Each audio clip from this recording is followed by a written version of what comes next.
बिस्मिल्लाहिर्रहमानिर्रहीम। Dear students, अस्सलाम वालेकुम। आज हम पढ़ रहे हैं topic station waves in stretched string. तो लास्ट टॉपिक में हमने स्टेशन वेव्स क्या होती हैं और किस तरीके से पैदा होती हैं उसके बारे में हमने पढ़ा था। तो हमने देखा था अगर दो वेव्स जो बिल्कुल सेम हो, यानी उनका एम्पलीट्यूड भी सेम हो, फ्रीक्वेंसी भी सेम हो, टाइम पीरियड भी सेम हो, ये सारी चीज़ें सेम हो, सिर्फ वो एक दूसरे के अपोजिट डायरेक्शन में ट्रैवल करते हुए आपस में सुपर इम्पोज हों, तो उनके सुपर पोजिशन के नतीजे में जो नई वेव बनेगी उसको हम स्टेशनरी वेव्स बोलेंगे। तो आज हम एक रस्सी में, स्ट्रिंग में स्टेशनरी वेव्स किस तरीके से पैदा की जा सकती हैं उसके बारे में पढ़ेंगे।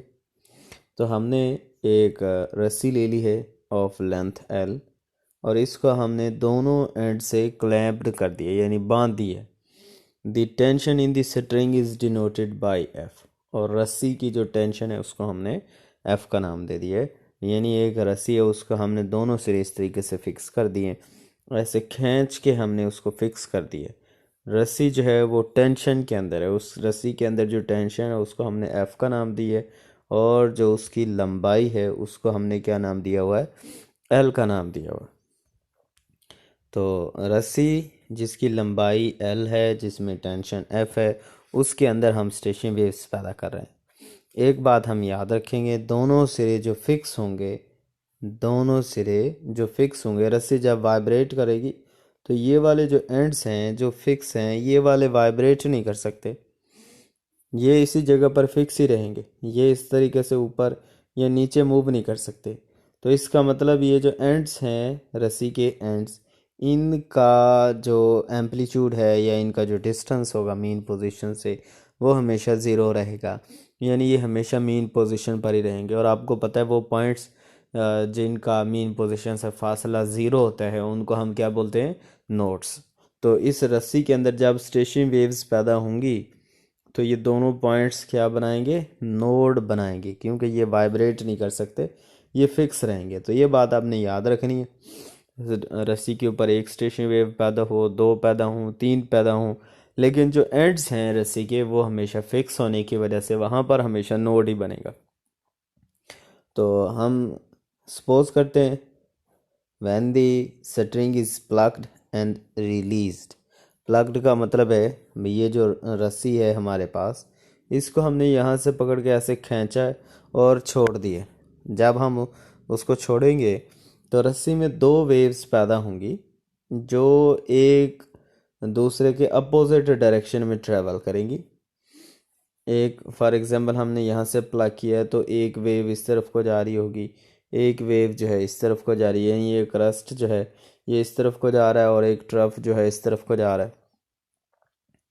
या फिर हम इस तरीके से कर लेते हैं कि हमारे पास दो आइडेंटिकल वेव्स हैं, बिल्कुल सेम है।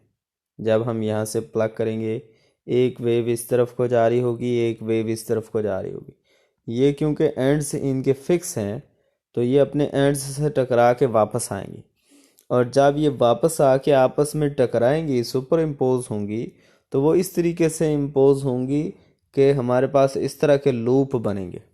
यानी वो आउट ऑफ फेज आके आपस में सुपर इम्पोज होंगे। या दो लूप बनेंगे तो तब भी इसी तरीके से बनेंगे, तीन लूप बनेंगे तो इस तरीके से बनेंगे। तो आपने याद रखना है हमेशा जब हम रस्सी को प्लग करके रिलीज करेंगे तो उसके ऊपर एक स्टेशन वेव बने या दो वेव बने, इसको हम बोलते हैं लूप। ये जो हमारे पास है ये एक लूप है, इसमें दो लूप बन रहे हैं, इसमें तीन लूप बन रहे हैं। तो ये तीन लूप्स सिर्फ उसी वक्त बन सकते हैं या एक लूप उस वक्त बन सकता है जब हमारे पास दो वेव्स एक दूसरे के अपोजिट डायरेक्शन में ट्रैवल करते हुए आपस में इस तरीके से टकराएं कि उनका फेज़ एक दूसरे के आउट ऑफ फेज़ हो। यानी एक का क्रस्ट है तो दूसरा ट्रफ आपस में मिले, तो फिर इस तरह के लूप्स स्टेशन वेव्स पैदा होंगी। तो when the string is plucked and released, two waves are generated which moves in opposite direction along the string. Both of these reflected back from the clamped ends of the string with opposite phase to the generate stationary waves on the string। तो किस तरीके से waves पैदा होंगी, हम रस्सी को plug करके रिलीज़ करेंगे, दो वेव्स पैदा होंगी जो एक दूसरे के अपोजिट डायरेक्शन में ट्रैवल करती हुई अपने दोनों एंड्स की तरफ मूव करेंगी।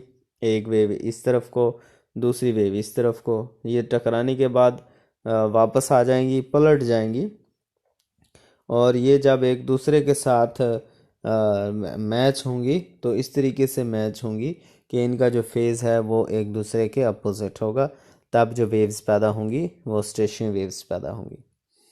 और एक पॉइंट हमने पहले ही डिस्कस कर लिया है कि क्योंकि एंड्स जो हैं वो फिक्स हैं तो वो हमेशा नोड ही बनाएंगे।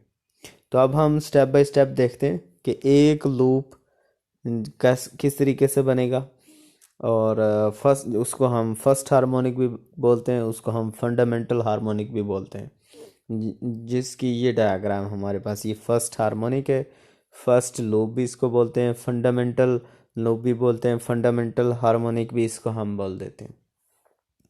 तो इसको हम देखते हैं ये कब बनेगा। तो ये एमसीक्यूज़ के हवाले से भी आप इम्पोर्टेंट है, आपने याद रखना है कि जब ये हमारे पास रस्सी को हम मिड से प्लग करेंगे, मिड पॉइंट से, हमने शुरू में सपोज किया था कि रस्सी की जो लंबाई है वो कितनी है, रस्सी की लंबाई L है, तो हम उसको कहाँ से प्लग कर रहे हैं, हम उसको L/2 हाफ लेंथ से, मिड पॉइंट से हम उसको प्लग कर रहे हैं। जब हम मिड पॉइंट से प्लग करेंगे तब जो हमारे पास रस्सी के ऊपर लूप बनेगा वो इस शक्ल में बनेगा, इस तरह का। इसको हम बोलते हैं फर्स्ट हार्मोनिक। तो क्योंकि जैसे हमने शुरू में कहा था कि हमारे पास जो एंड्स हैं वो फिक्स हैं, इसलिए दोनों एंड पर क्या बनेंगे, नोड बनेगा। तो ये हमारा फर्स्ट हार्मोनिक है। फर्स्ट हार्मोनिक में क्या हो रहा है, दोनों एंड्स पर क्या बन रहे हैं, नोड। और आपको पता है दो नोड्स का दरमियानी फासला कितना होता है, दो नोड्स का दरमियानी फासला होता है λ/2, और रस्सी की लंबाई यहाँ से यहाँ तक कितनी है, L। तो हमें पता चल गया है इस L लंबाई वाली रस्सी के ऊपर जो वेव बन रही है उसकी वेवलेंथ कितनी है, λ/2 है। तो ये आपसे एमसीक्यूज़ में पूछा जा सकता है कि फर्स्ट हार्मोनिक में जो वेव बनती है उसकी वेवलेंथ कितनी होती है, λ/2। तो हम लिख लेते हैं रस्सी की लंबाई बराबर है λ/2। इसको लिख लेते हैं λ1। λ1 क्यों लिखा है कि ये फर्स्ट हार्मोनिक पहली वेव की लंबाई है, इसलिए हमने इसको λ1 लिख लिया। और अगर हम यहाँ से वेवलेंथ की वैल्यू निकालें तो λ1 बराबर आ जाएगा 2L के।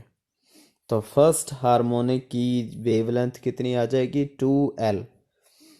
तो ये आपने याद रखना है, फर्स्ट हार्मोनिक की वेवलेंथ का फार्मूला क्या होता है, 2L λ1। ये हमने लिखा हुआ है नीचे भाई।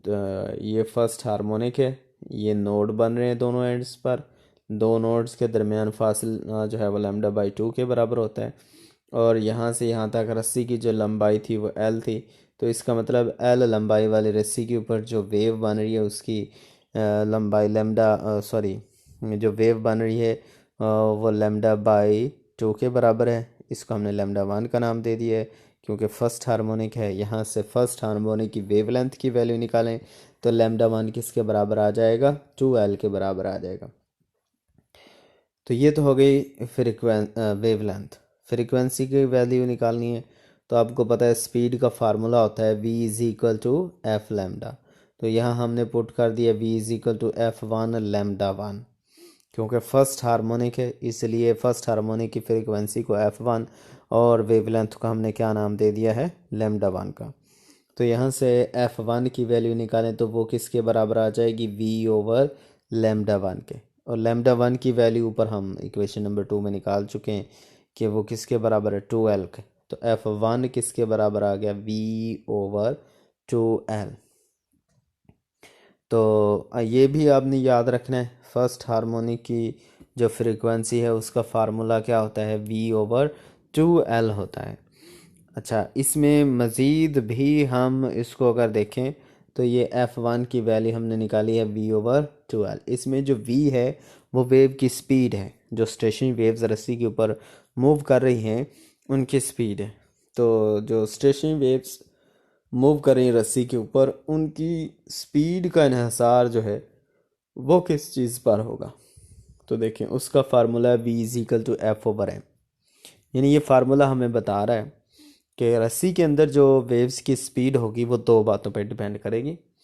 एक तो ये कि रस्सी में टेंशन की वैल्यू कितनी है, जितनी रस्सी में टेंशन ज़्यादा होगी उतनी ही वेव्स की स्पीड भी ज़्यादा होगी। दूसरी चीज़ जो है वो मास पर यूनिट लेंथ है, यानी मास की वैल्यू है। मास से मुराद थिकनेस है, उसकी मोटाई है, उसकी कितनी मोटी है कितनी बारीक है। तो इस चीज़ से भी हमें जो है ना वो पता चलेगा कि रस्सी के अंदर जो वेव्स की स्पीड है वो ज़्यादा होगी कि कम होगी। जितना मास ज़्यादा होगा, जितनी रस्सी जो है वो मोटी होगी, उतनी ही उसके अंदर जो स्पीड है वो कम होगी। और नेचर, उसको हम नेचर ऑफ द वायर का भी नाम दे सकते हैं। तो मास पर यूनिट लेंथ जो है वो रस्सी की थिकनेस है और उसकी नेचर के बारे में हमें बता रहा है। तो ये दो चीज़ें हैं जिन पर वेव की स्पीड डिपेंड करती है।